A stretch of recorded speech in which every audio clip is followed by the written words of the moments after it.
Hi, I'm Abby J. Welcome to the Ingles table. Today we're out on the farm cooking up an amazing favorite, and 2 words says summer in the South, tomato pie.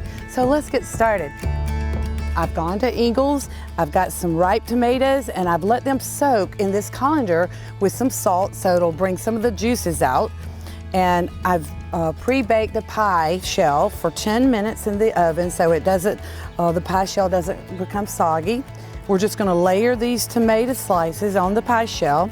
And then what I'm gonna do is mix my Visalia onion. There's about a cup of Visalia onion with a Duke's mayonnaise. We're gonna mix this all together. And I use hot pepper jack cheese in mine. You can use any kind of cheeses, but I prefer to use a little bit of hot pepper cheese because it gives it more flavor. And what I'm gonna do is add the cayenne pepper. I got a little cayenne pepper, and again, this is optional, but I like a little spice to bring up that flavor. And then I chose to use cinnamon basil. We've got cinnamon basil, about 15 leaves here. And what we're gonna do next is put the Duke's mayonnaise, and I use Duke's because it is the best. I love Duke's mayonnaise. And then we're gonna repeat the same step with the tomatoes. Tomato season's here, and this is a great, wonderful recipe. I've been doing this for many years, and we're gonna do this again.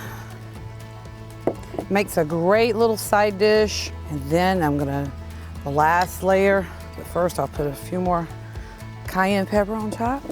I'm gonna do this last layer, tomatoes. The last step is sharp cheddar cheese. You want to put some sharp cheddar and build it on up. This is going to cook in the oven at 350 for about 35 minutes or until it's golden brown. Looks just like that going in the oven.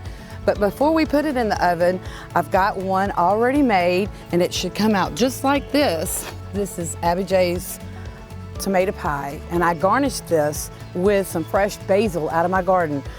I hope you enjoy this summertime goodness. For more recipes, tips, and tricks, make sure and explore the rest of the site. And I'll see you next time.